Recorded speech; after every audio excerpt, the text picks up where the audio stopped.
목표를 현실로 만드는 채널 민준쌤 TV.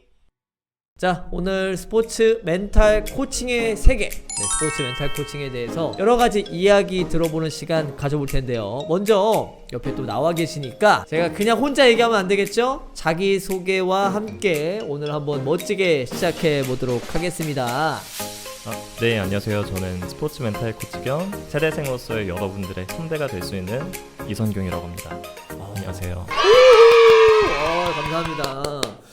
자, 오늘 이렇게 진짜 좀 어려운 시간 또 맞아줬었고, 네, 근데 스포츠 멘탈 코칭의 모든 것, 스포츠 멘탈 코칭의 유망주제 이렇게 소개를 했는데, 이 스포츠 멘탈 코칭이란 게 이게 어떤 분야입니까? 이게 어떤 거예요? 일단 스포츠 멘탈 코칭이 무엇이냐라고 얘기하기 전에 제가 좀 스포츠 멘탈 코칭을 접근한 계기가 있었어요.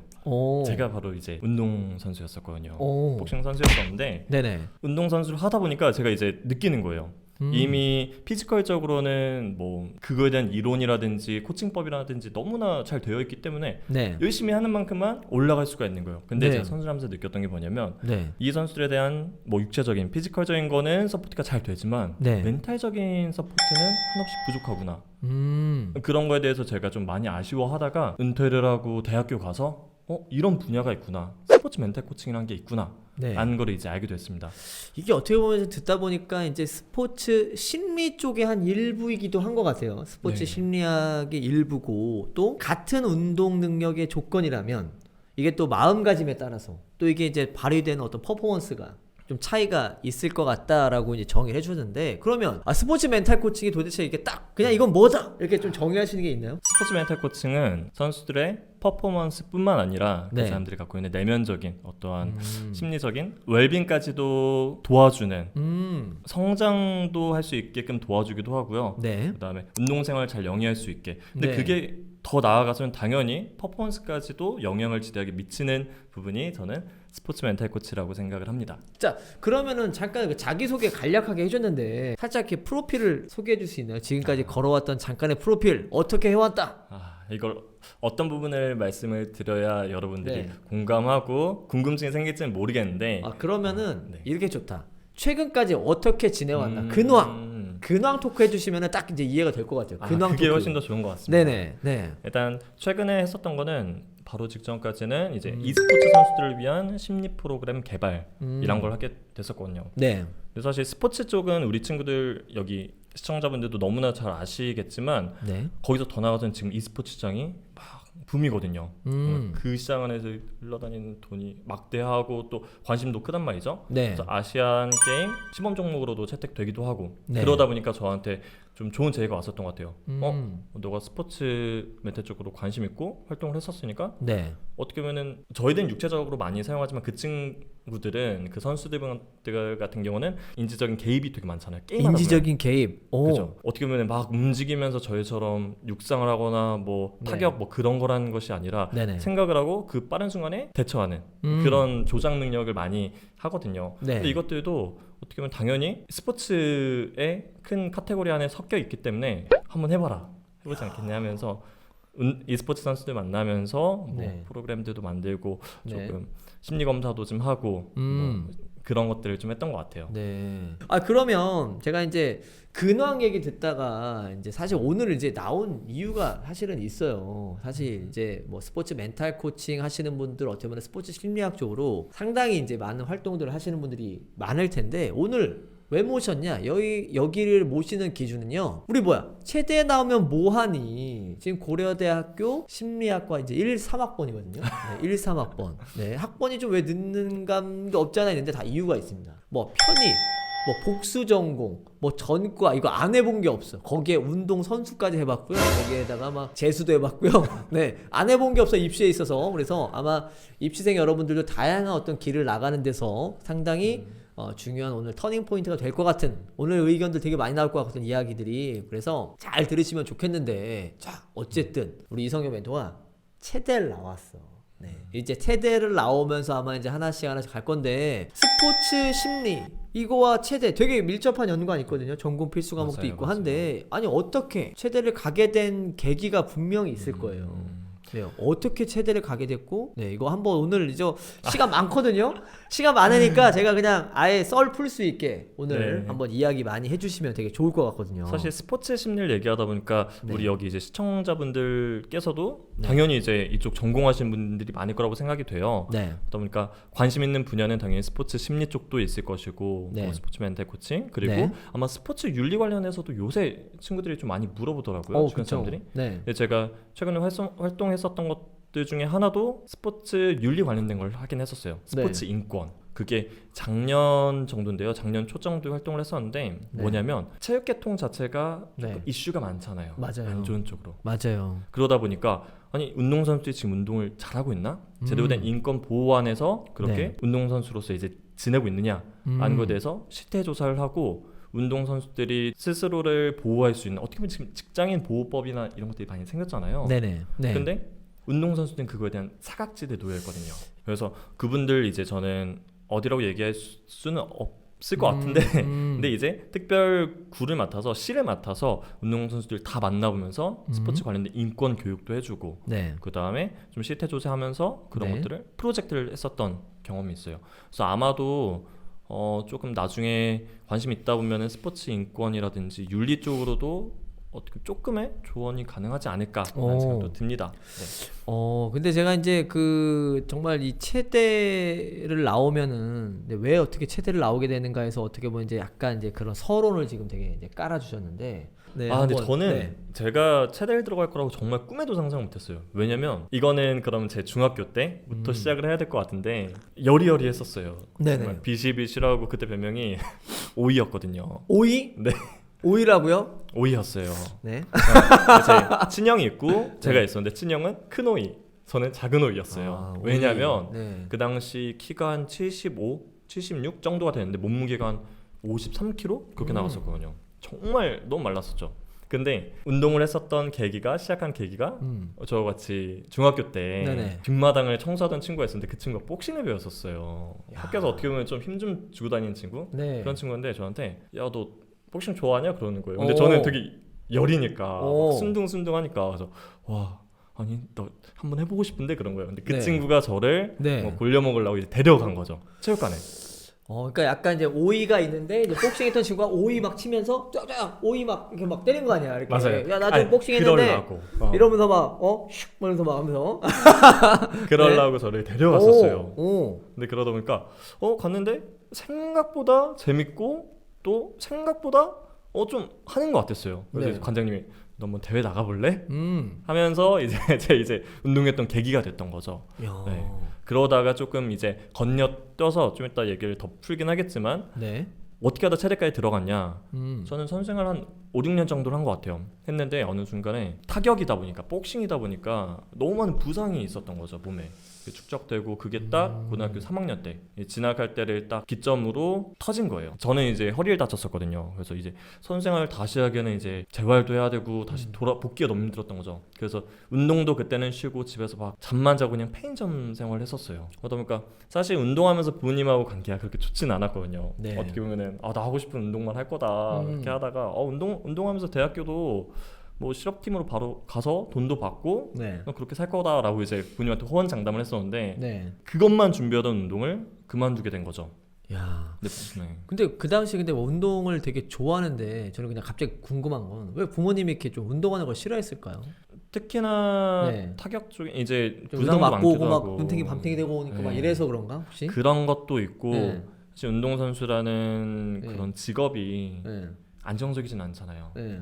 어느 순간 한 곳 다치기라도 하면 바로 은퇴고 벌이 자체도 네. 정말 상위 10%가 되지 못하면 힘든 투잡을 뛰어야 되기도 하고 그러니까 안 좋아하셨던 것 같아요. 하긴 그런 것도 있는데 요즘은 그래도 그거에 대한 또 장점을 또 살릴 수 있는 방법이 많잖아요. 또 운동 선수 출신들이 부상당하고 여러 가지 이유로 이제 그만둬서 어쩔 수 없이 이제 일반 체육대학을 가게 된 네. 사례들이 되게 많은데 그분들한테도 좀 해줄 말들이 되게 많잖아. 어떻게 보면 저는 네. 대한체육회가 나름 네. 키워낸 그런 사람인 것 같기도 해요. 왜냐면 운동선수였던 그 경력으로 막 많은 수혜를 받았거든요. 그러면서 활동도 하고 그게 커리어도 되고 도움을 많이 받았어요. 근데 그게 운동선수였기 때문에 가능했죠. 그거에 대해서도 좀 이따 썰을 더 풀 수 있지 그럼요. 않을까. 네, 뭐 하는데, 여러 가지 썰들이 있을 것 같은데, 자 이렇게 해서 운동 선수를 했는데 어떻게 해서 이제 또 이게 체육대학으로 이렇게 연결된 건지 그러니까요. 이제 이게 핵심이거든요. 맞아요. 네. 이 얘기가 정말 뜸이 많이 들였죠. 네네. 근데 부모님께서 제가 그때 밥도 안 먹고 집도 안 나오고 맨날 불도 안 꺼놓고 그냥 방 안에만 있었던 것 같아요. 무기력하고 내가 지금까지 해왔던 그거 하나만 보고 왔는데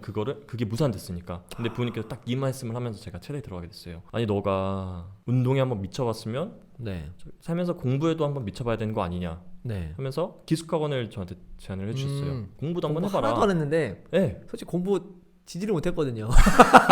맞아요. 네, 정말 지질이란 단어보다 더 심각한 단어를 쓸 수 있지만, 네, 그 정말 정도까지만. 못했거든요. 네네. 저는 이제 민중쌤이 저를 공부 어느 정도 수준이었는지 다 보셨기 때문에 이렇게 네네. 말씀하실 수 있는데 그때 기숙학원에 들어갔고 인수분해도 몰랐고 10년 전에 그죠? 그죠. 그래서 이제 공부를 했어요. 공부를 하는데 근데 제가 한 12월 달인가 1월 달 정도에 들어갔는데 이미 선행반이 시작됐을 때죠. 그러다 보니까 저만큼의 그런 기초를 알려주는 학원은 없더라고요.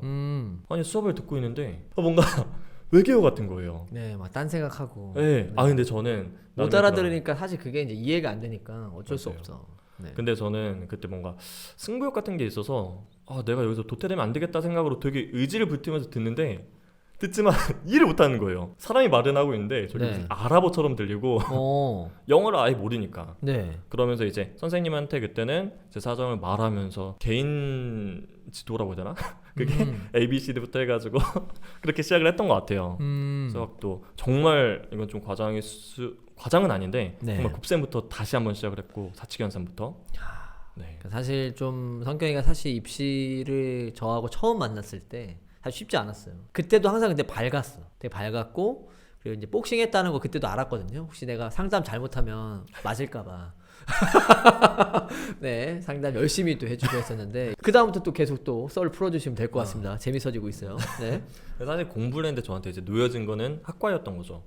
학과인데 그 당시에는 솔직히 학과를 생각할 겨를도 없었죠. 왜냐면 성적이 안 돼서 어딜 들어갈지도 모르는데 그쵸. 일단 성적부터 올리다 보니까 한 6월? 제가 6월 모평 때 아마 7등급, 8등급, 8등급? 6등급을 딱 하나 찍었던 것 같아요. 네, 그게 맞아요. 수학이었던 것 같고요. 네네. 왜냐면 그건 이제 배우는 족족 맞출 수가 있었으니까. 네네. 그렇게 하다가 이제 근데 10월 달 전부터 점수가 훅 많이 오르는 거예요. 그때부터 저는 이제 과를 좀 생각을 시작을 했죠. 그래도 내가 지금까지 잘했던 거고 나름 좋아하는 거니까 체대를 들어가 봐야 되겠다. 그러면서도 체대를 가면 적어도 내가 심리학이란 걸 좀 공부를 하면서 내가 주변에 같이 운동을 했던 동기라든지 선배, 후배 이 친구들한테 멘탈적인 거를 도와줄 수 있지 않을까? 네. 사실 그때는 멘탈 코칭이란 걸 아예 몰랐었어요. 몰랐는데 그냥 그 당시에 소망 같은 거였던 거죠. 그러면서 체대가 그래도 괜찮겠다. 근데 이제 저는 좀 들으면서 어떤 생각이 들었냐면 이게 성적이 보통 이제 처음에 안 나온다 시작하면 그냥 대학 포기하는 애들이 되게 많거든요.